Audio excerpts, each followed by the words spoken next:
hopefully the rain outside isn't too loud, and you can understand what I'm saying. I'm going to put that down. I was eating. This is amazing for those of you in Australia. Check it out. Jelly Crunchy. There's actually a better one which has got popping candy, the jelly, and Smarties in it. But it's sold out everywhere, so if you can find it, try it. It's amazing. You will gain 100 kilos like I am going to. I hope that those of you living in Perth, I hope that you weren't too affected by the storms. Those of you not in Perth, we had really bad winds come through the other day, and rain and thunder and stuff. One of my friends was actually unfortunate enough to lose the roof of her house. I'm going to show you. Those of you in Perth, you will have seen this 100 times. It's on everywhere. But yeah, so I thought I'd show you how bad the wind got.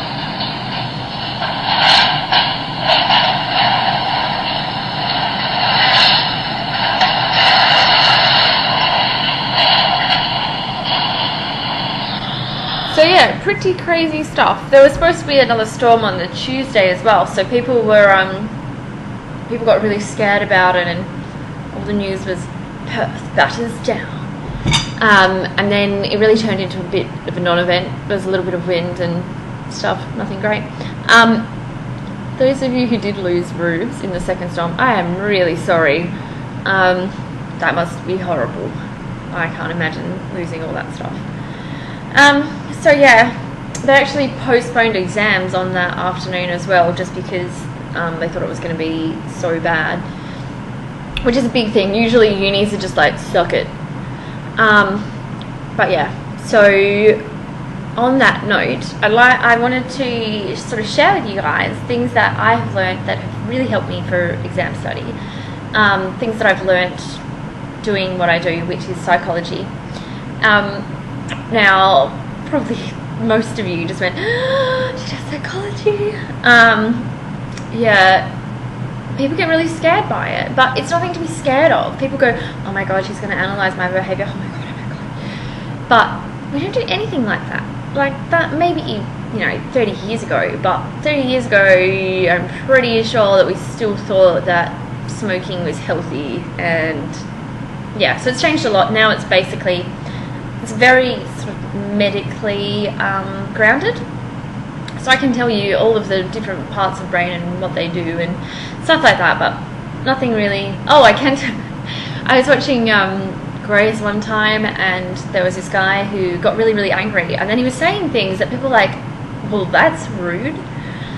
And I've looked at my friend and gone, oh shit, he's got a temporal lobe tumour, damn. So I can predict Grace. But yeah, anyway, what psych has taught me has been how you can trick your brain into working better and working for you. So I thought I'd share that with you for studying.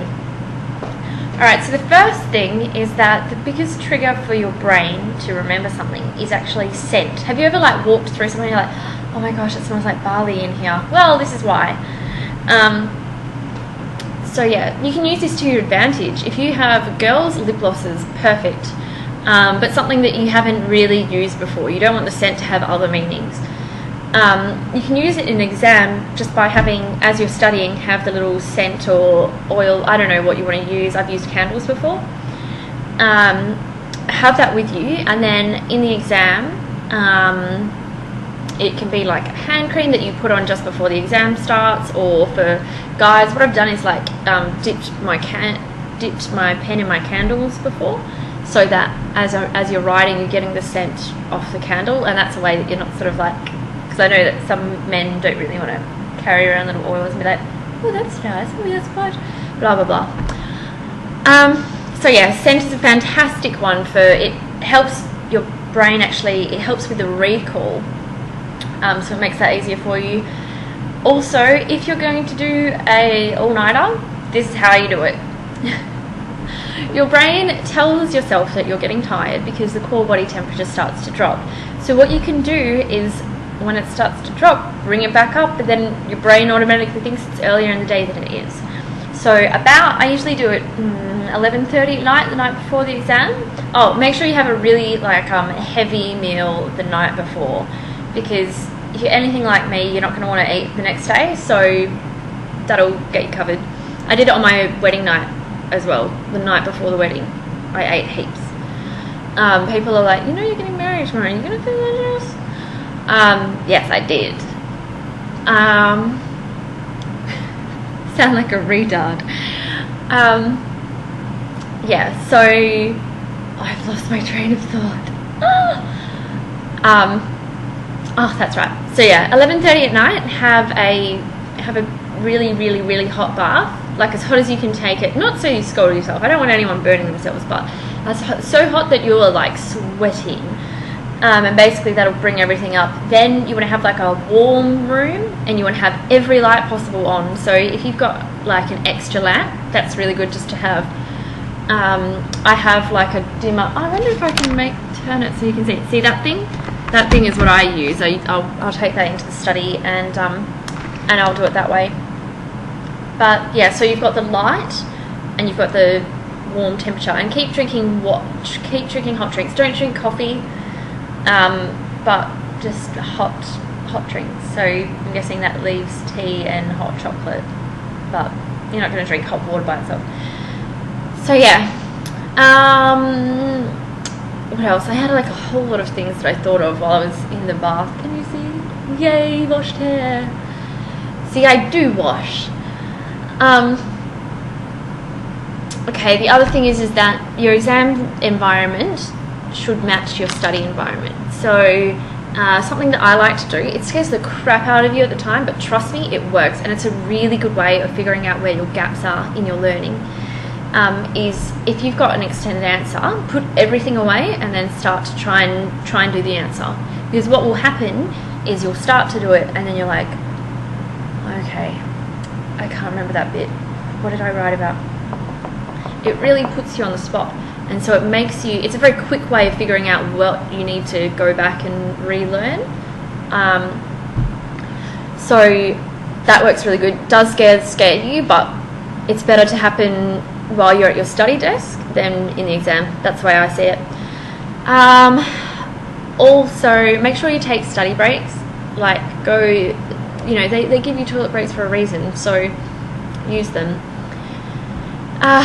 Another thing, if you are doing well, something that I will do, if I've been doing well over the semester, something that I always do is figure out wow, the rain is really coming down now. I'll figure out my semester weighted average. So basically I'll figure out what I need to pass the unit, which if you're not doing well, don't do this, because that might scare you. But what it means is that if you know that you only need like 14 out of 40 to pass the unit, it changes things. Instead of being like, oh my god, this is an exam and it's worth this much for my mark, you're just going, okay, well, I need to get 14 out of 40. I know I can do that, and anything that I get beyond that is a bonus.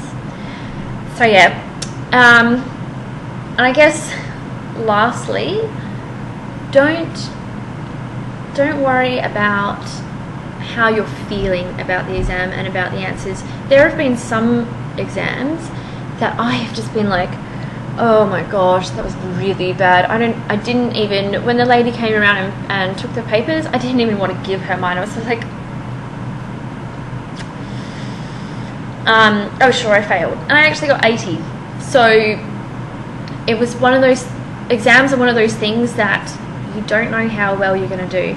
And just keep in mind that everybody else is in exactly the same position as you. So everybody's had the same information, everybody, if you've lectured, I don't know what they call it at other unis, but I definitely recommend watching lectures as a way of revising. Everybody's done the same stuff as you, everyone is in the same boat. If they've made a really hard exam, then everyone's going to struggle with it, and they're going to scale it. So you'll be fine. Don't worry. And yeah, I'll leave it there for the moment, but I just wanted to say good luck, and I hope those tips have helped. And yeah, I'll talk to you again soon. Bye.